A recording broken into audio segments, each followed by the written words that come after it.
ధ్యానం అంటే ఏమిటి? ఎలా ఆచరించాలి? Meditation to me is the final solution that we come to for all our successes that can be achieved, especially in the mental and spiritual realm. Practicing is very easy. Meditation is all about thinking on one object. Subtler the object, more refined an object, divine an object, it brings about better results. If your object is grosser, if the object is greedy, then it will not become meditation. Meditation is all about divinity, experiencing divinity and becoming divinity. సహజ మార్గ ధ్యానం అంటే ఏమిటి? The Sahaj Marg meditation is a simplified version of Raja Yoga. We make use of pranahuti, transmission, to facilitate our journey into deeper level of consciousness, as well as helping us to fly in state of super consciousness. This is a very simple process where we focus our mind on the presence of divine light, which is already there. There is no searching, it's only experiencing. And under the help of a good trainer, proper guide, we are able to plunge deeper and deeper every time we meditate. It's a very simple and natural path. I welcome you all to try it out and see it for yourself if pranahuti or transmission can really make a difference to your meditation. In order to arrive at the culmination of yoga, which is samadhi, meditation is a must step. Without it, you can go on huffing and puffing with your breaths. You can have all kinds of acrobatic moves, but God will never be realized. You can never have a union with the ultimate. What is this union we are talking about? Union of two qualities of two individuals. If God had the quality to describe, and if I have to become like Him, I must imbibe those qualities. Can water mix with oil? It cannot. So in order for oil to mix with water, water will have to change or oil will have to change. One of them will have to change and become one. Just as the raindrops they fall in the ocean, what happens to the raindrops? They become the oceans. There is no raindrop left behind to say ocean is like that. So at the apotheosis of an individual through yoga, when individual soul merges in the ultimate, this is precisely what happens, merger, raindrop becoming the ocean. No raindrop is left behind. If I am left behind to say ocean is like this, that means I am still lacking something in myself. రాజయోగం అంటే ఏమిటి? దానివల్ల ప్రయోజనం ఏమిటి? This meditation is all about focusing the mind on our thoughts and later on allowing the thoughts to move on to feelings. What is kingly things in our existence? It's the mind. Regulating the mind is the main business, main aspect of Raja Yoga meditation. Benefits of meditation. I don't know. Nowadays science talks a lot about meditation and stress relief and blood pressure relief, etc., etc.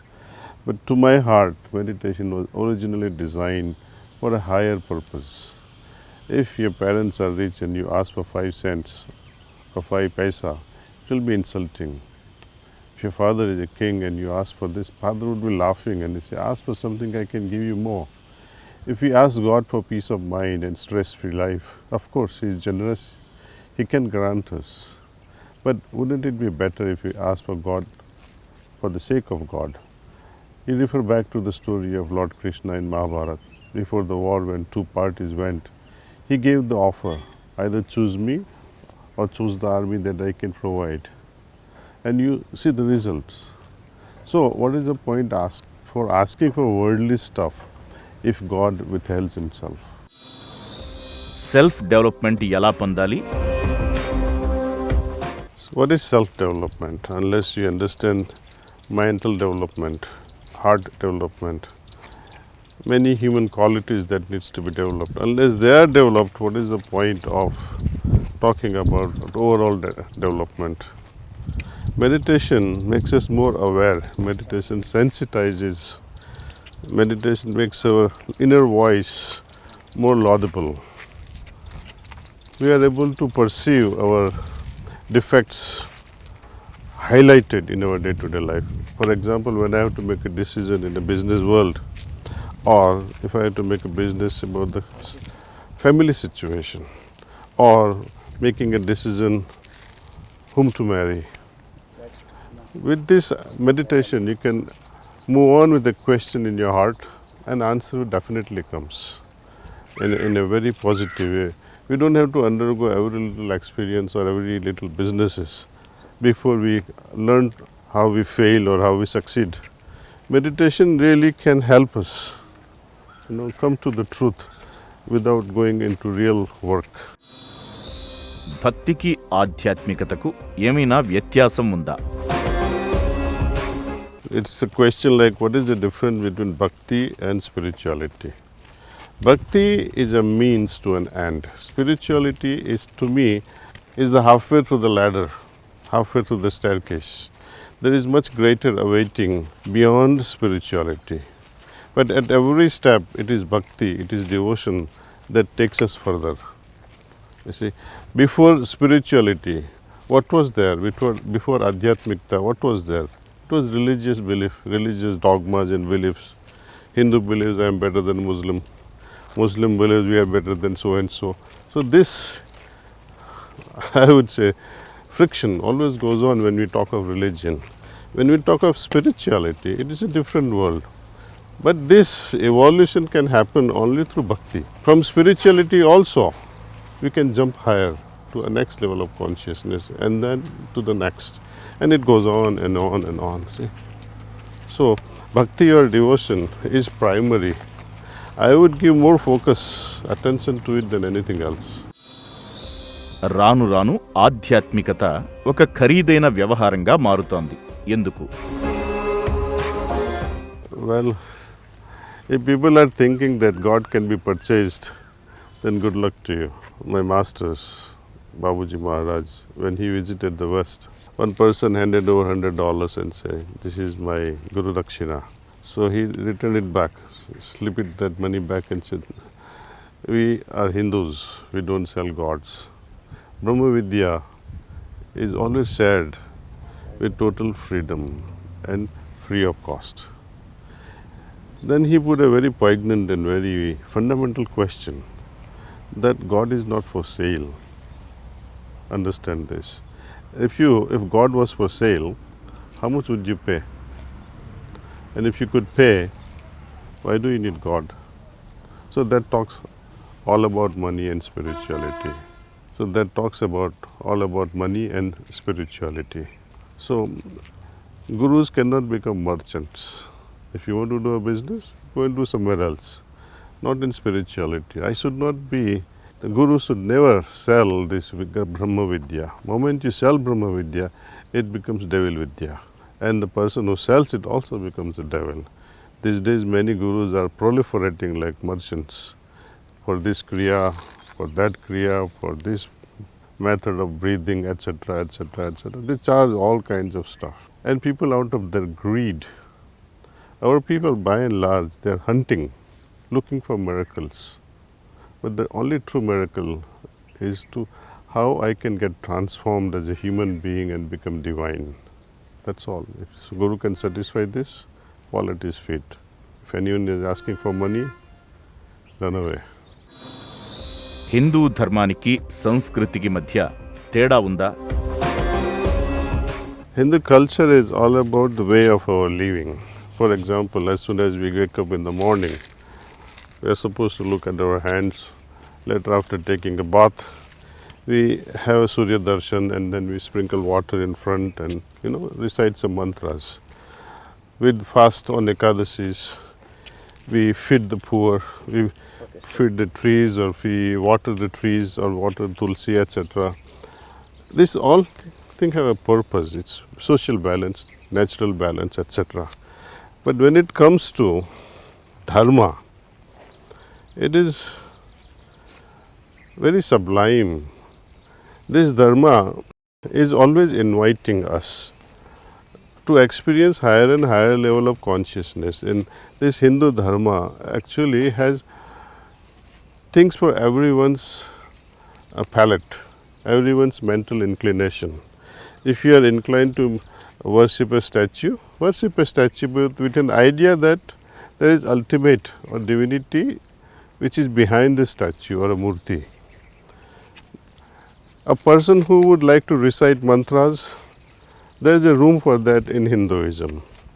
Person who would like to do tantra, there is a room for that also in Hinduism. See, Hinduism also exalts very highly the yoga tradition of going into a deeper level of consciousness. And this is also part and parcel of not only Hindu Dharma, but now it is interwoven in our Hindu culture. These are both are inseparable now, I would say. మన మతంలో ఎందుకని సంస్కరణలకు చోటు దక్కడం లేదు? Refinement of a religion is only to do your religion or religious practices with all your heart and with dedication. And wait for the moment for an experience to arise in your heart. This experience will tell us that all religions are same. And when all are same, generosity of heart will develop. When you say Ishwar is Sarvavyapi, then this feeling of omnipresence of God will make us feel omnipresence in every heart. Love will develop automatically in our heart for the rest of the world. So this is what I call refinement in religion. I can start with this belief that I have born in particular religion, my gods are so and so, but I must move on further and experiencing one universal God. Ramachandra మిషన్ను ఎవరు ఎప్పుడు స్థాపించారు? It was founded by a gentleman named Shri Ramchandra. He hailed from Shahjahanpur. His guru's name was also coincidentally Ramchandra. So in his guru's honor, he established this sanstha called Shri Ramchandra Mission in 1945. The mission of this mission, the purpose of this mission, is to proliferate spirituality and educate the masses the importance of meditation. We like to see that every household meditates. And one day when that day would come, it will be one of the most glorious moments in the history of humanity. ఈ machine ఎటువంటి కార్యక్రమాలు నిర్వహిస్తుంది? With this right knowledge and understanding of what yoga is all about, teach what is yoga, help them understand various aspects of consciousness and lead a happy life. This is the motto of Shri Ramchandra Mission. And Guru also declares this, that I am not the only one who can do all these things, but I am willing to prepare thousands and thousands of trainers just like myself. You don't have to run to Guru for learning all these things. There will be many, many Gurus in the same sanstha who would train and impart the spiritual knowledge, Brahma Vidya, to whoever comes. It's like whoever is hungry, we are ready to serve. Only thing different here is the food.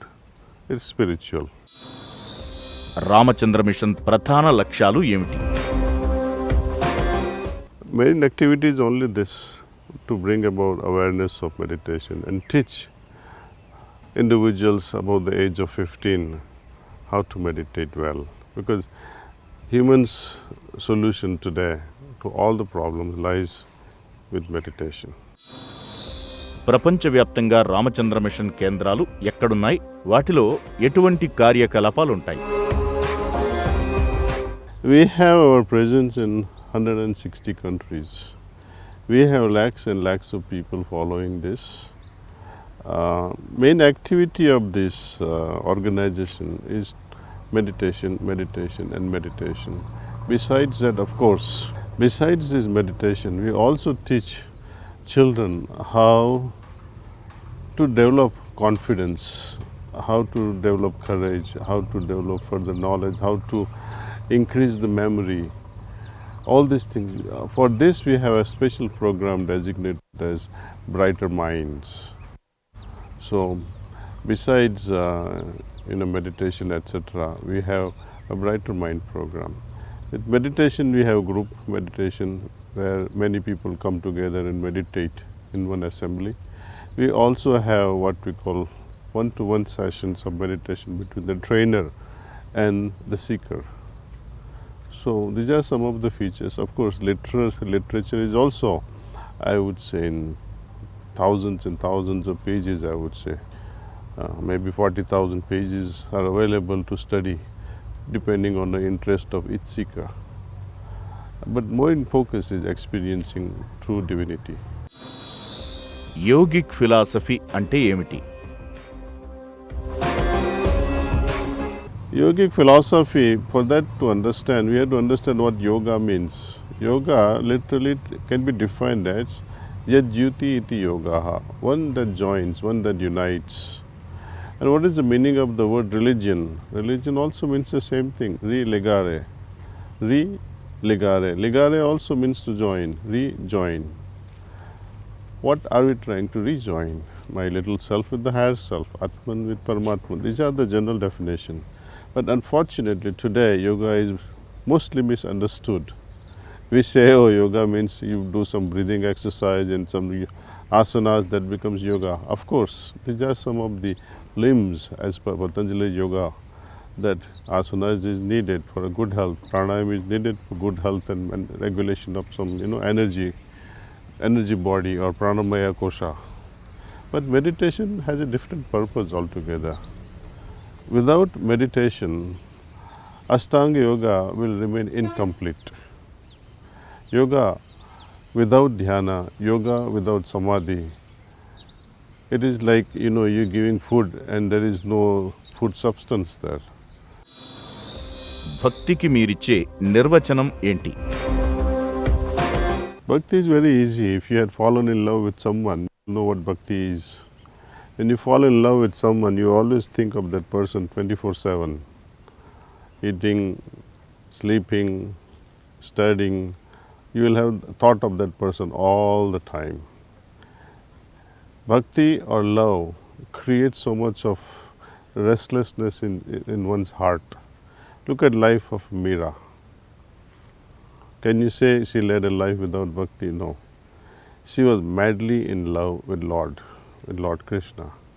So to me, this maddening love, constant restlessness to achieve and be merged with your beloved, that is bhakti to me. నేటి తరానికి మీరిచ్చే సందేశం ఏంటి?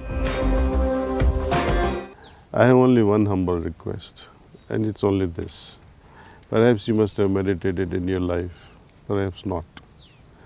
Try to meditate on your own and later on seek a trainer from heartfulness and see how this meditation can change your life. Only one meditation is sufficient to tell you. Your experience will speak volumes to you. And I have only one simple thing to convey to my dear friends who are viewing.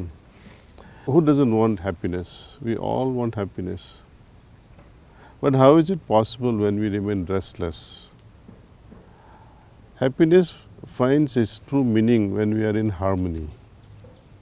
And when is this harmony possible?